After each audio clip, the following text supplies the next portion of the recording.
Oasis Audio presents The Panther Mystery by Gertrude Chandler Warner. Read for you by Tim Gregory.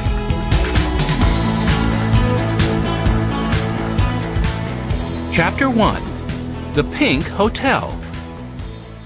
Violet Aldens saw the little hotel first.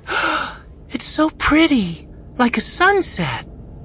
She was sitting in the front seat with Grandfather. You're right, Violet. The Flamingo Hotel certainly lives up to its name. I've never seen such a bright pink. Grandfather steered the rental car into the driveway. 6-year-old Benny Alden leaned out a window. I'm going to climb that tree and get a coconut, he exclaimed. It's a pretty short tree. That's because it's a palmetto, not a palm tree, said Henry, reading from a guidebook. After the Alden family had landed at the Miami airport, Benny had rushed to the windows to watch planes take off. But Henry had headed for a little book stand. At 14, he was becoming interested in science. I bet there are a zillion bugs around here. I'm glad I brought insect spray, remarked 12-year-old Jessie. This time, I didn't forget my camera, Violet said. Florida is a perfect place to take lots of pictures. Violet was 10. When she wasn't drawing, she was snapping photos with her camera. Grandfather pulled into a parking space near the pink-painted railing of a small porch. Well, here we are, he said. When do we eat? Benny asked. Everyone laughed. We just got here. What happened to the burger and fries you had at the airport? Asked Grandfather.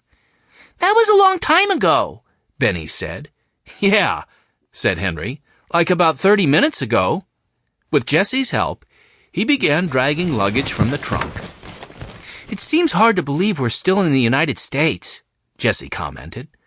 I mean, we left Connecticut this morning, and now we're in Miami, and it doesn't look anything like home. I know what you mean, Violet agreed. Our lawn in Greenfield was smooth and green, and Mrs. McGregor's roses were just blooming. But here, it's like a jungle. Wait till we see the Everglades, Henry added. I want to see lots of alligators, put in Benny. I wished on a star last night. I hope we see Andrew Belden, said Grandfather. That's the purpose of this trip after all. Just yesterday, James Alden had received a phone call from a business friend. Thomas Belden was concerned about his youngest son, Andrew. Andrew Belden was a wildlife ranger in the Everglades National Park in South Florida. Andrew always called his father once a week, but sometimes he got too involved in something and forgot to call. It had been over 2 weeks since Mr. Belden had heard from Andrew, and he was too ill to take a trip to Florida. Grandfather had decided that this was a perfect time to visit the Everglades. He could take a vacation with his grandchildren and check on Andrew. He had known Andrew Belden since Andrew was a boy Benny's age. It wasn't like Andrew to cause his ill father needless worry. So the Aldens packed and flew to Florida. It seems like we're always on the go, Jessie remarked as they carried their luggage up the cement porch steps. Maybe it's because we once lived in a boxcar, Henry said thoughtfully. Even though the boxcar didn't go anywhere, we've gone lots of places since Grandfather found us. After the children's parents died, they had no home. Afraid of the grandfather they had never met, the children lived in an old boxcar in the woods. When James Alden found his grandchildren, he was overjoyed to have a brand-new family. But the boxcar did go someplace, Benny pointed out.